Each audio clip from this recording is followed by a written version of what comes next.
welcome to the next episode of the Firepreneurship Show. Thank you so much for joining us. We're excited to have you. So, in this episode, we will be talking about cutting out the clutter from your content marketing as well as your business as a whole. So, to start off, Dana will talk about something that he's talked about in the past about offering multiple services that didn't end up working out in the end. And so he will discuss how he came to the conclusion that he needed to cut that clutter and focus on what was really important for his customers. Another thing we will be talking about is utilizing data to come to these kinds of conclusions and know what it is that we can cut out, and also talk about the importance of packing what you offer with value, packing your content with value, and also the products and services that you offer, making it a no-brainer to buy, and they will sell themselves. So let's go ahead and get started. Ready? Aim, fire. Okay, as we were talking about in the introduction, Dad, if you'll go over again your story of offering different services in the beginning with like a Turf Plus and Turf Plus a whole lot more, and how you came to your conclusion that you needed to cut the clutter and focus on fertilizer and weed control for the lawn and insect protection for the house. Yeah, like I said before, we started it and we called it Turf Plus a whole lot more, thinking that we would give a lot of services and therefore make a lot of money. But as we went along, we found that some of the services made more money than others. And some of them, we barely broke even. So as we got our feedback, we knew where the money was, what people were buying, what they weren't buying. We cut down those services, cut off those services that weren't making the money, and we spent our time and resources in those services that were our bread and butter. And that way we were able to increase our revenues and our income because we were able to deliver those services at a lower cost than we were the services that we weren't able to make money. We didn't get a lot of revenues, and we weren't able to keep the cost down so that we would make a good profit on those.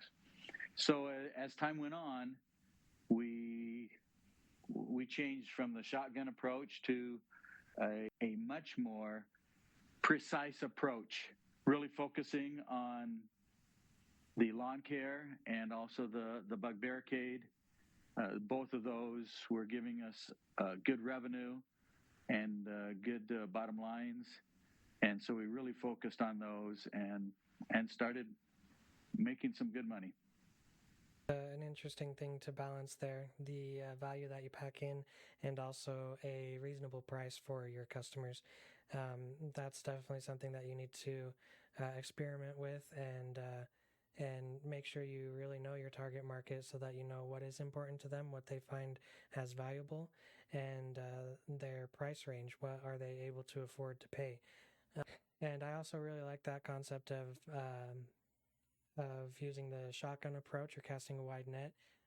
Offer what you think through educated hypothesizing, what you think would be viable for your customer base.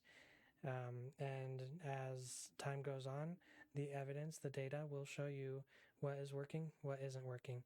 And so a big thing that you need to use is the data that comes in to know when to cut things out and what to keep going, what to put more effort, more money into as time goes along.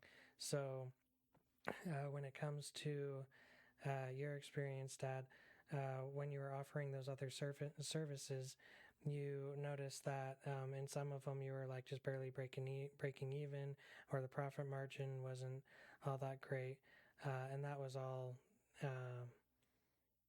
discovered through analyzing the data, right? Yeah, we continued to look at the data, and we saw that Some of them were not making a good profit margin. One of the things we did was aerating lawns.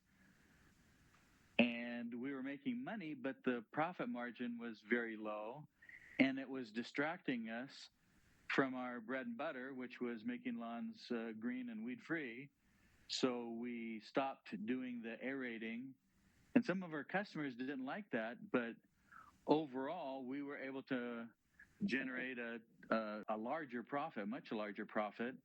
And therefore, we were able to offer that service at a better price and even continue to improve how the lawns looked and our quality control by focusing on that rather than spreading us out. So the customer in the long run ended up getting a better deal because we were more focused on doing the lawn or making the lawns green and weed free rather than dividing out our labor and getting too spread out. Yeah, I really like the mention of the value for yourself. Like, what kind of value is your offering to you? So I think that's something that we need to really pay attention to as well. Like you were saying, the profit margin wasn't very big for the aerations, and so you're putting a lot of effort for little return. And so we need to make sure that what we are offering makes sense to us as well. I think a lot of times we can be on one extreme or the other, where we think, oh, there's plenty of value for the customer, but we don't think about the value for us. Is it really worth our while to be offering this? Or the flip side of the same coin of, oh, there's plenty of money in this. I think it'll be great. It's going to be awesome for me. But then you don't realize that you're not really offering much for your customer, or they don't perceive the value as much as you do. And so it ends up not being valuable to either party involved if you don't focus on the value for both sides. And when we do focus on value, when we first establish, okay, this makes sense for me to offer, it makes sense for the customer because it's something that they really want. Let's put in value. Let's put a lot of value into it so that they are willing to open up their wallets and get things going with the product or service. In the blog article, it talks about, I talk about not being too pushy with sales. And a great way to do that is putting in that value into the product or service and letting the product sell itself. And so let's talk a little bit more about that, about how we pack the value into the product or service to the point that it makes sense for both parties, as I mentioned before, and as well cutting out the clutter when it comes to trying to sell our product or service. Dad, do you want to add to that?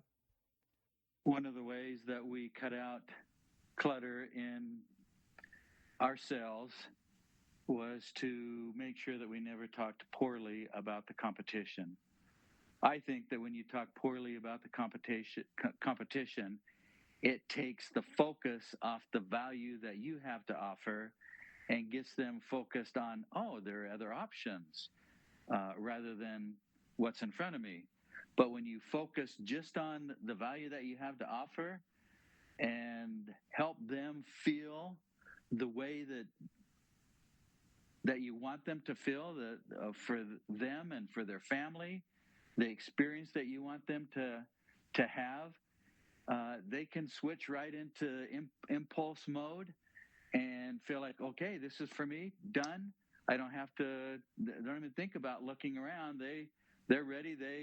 They feel like you have what they're looking for. And so they'll buy a lot of times. It really will cut down on the analysis paralysis and the distractions that can get in the way of them seeing what you truly have to offer for them, all the value that you have to offer. Yeah, exactly. You're able to cut out the analysis there like, oh, there's like if you bring up competition, like, oh, well, they don't do this, and but we do, blah blah blah. Then your customer will be like, oh yeah, there's competition. I need to do my research. So you're just really prolonging that process of them deciding to make a purchase. And so yeah, like you were saying, Dad, of provoking that impulse buy is a great strategy. So you're cutting out the noise of talking about your competition and just laying out the facts about what you offer, the value that's offered, and if the customer likes it, their decision will be easily made because they don't have too much to analyze because you've laid it all out for them, and they'll make the decision more quickly, and they're more likely to make the decision in your favor. And also, when you talk bad about your competition, it becomes much like politics where each person is talking bad about the other person. And so the people that are listening are like, okay, now I know. So now I know all of the bad things that both do, but what about the good things? What do you have to offer me? And so it's really good to just focus on the positive and focus on what you have to offer. Yeah, one of the things I want to add in talking about value and keeping the customer focused on value is make sure that you talk about the pain points that the customer has, the concerns that they have. When you do that, for us, it's talking about the dandelions that they have. We let them talk as much as possible in any conversation, be it over the phone or in person. We let them express exactly what bothers them about their lawn. And that way we know exactly how to talk about the value that we have to offer so that they know that, hey, this is the solution for my problem. So make sure that you really do keep it customer focused and talk about what concerns them. As you do that, then the value is upmost in their mind and they're ready to make a decision on. So yeah, just making it a no-brainer for your customers and making sure that everything makes sense for them, and cutting out the clutter that's going to just really throw them off and make it harder for them to make their decision. I wanted to say that as we really keep it simple, as we really try to give value to our customer, that we make sure that we really focus on quality because there really is no substitute for it. We cannot fake either potential customers from uh, into our service, at least not for the long term, and we can't keep our customers coming back if we don't have a great service, great quality. They'll go elsewhere. They'll go elsewhere for what they want. So it's really important to focus on value, that we give the highest quality, and then charge whatever price we need to in order to make a profit. And if the quality is there and we've made it a good value for the customer, they'll come to us and they will keep coming back. Yeah, I like that. You can't deceive them into feeling like they're actually getting value. You have to actually provide that value. So yeah, thank you for that. That was a great thing to add there. All right, so I think that does it for this episode. Thanks so much for joining us, whether that be listening or watching. Like always, remember if you want to be a part of the conversation, please comment or send us an email titled podcast voicemail, and we may feature that voice clip in a future episode. You never know. Our mission at firepreneurship.com is to help people like you achieve FIRE, financial independence, retire early, through entrepreneurship. We offer educational materials like this podcast, but most of all, we offer outsourcing services to help you automate the business you started to bring you financial independence so you can focus on what you love the most about running your business, or if you want, step away from your autonomous business altogether and retire early. Thank you for listening to this edition of the Firepreneurship Show. To show our appreciation, we've created a page full of helpful resources for you and your business. To access it, visit firepreneurship.com/resources. Again, that's firepreneurship.com/resources. It's time we signed our own Declaration of Financial Independence.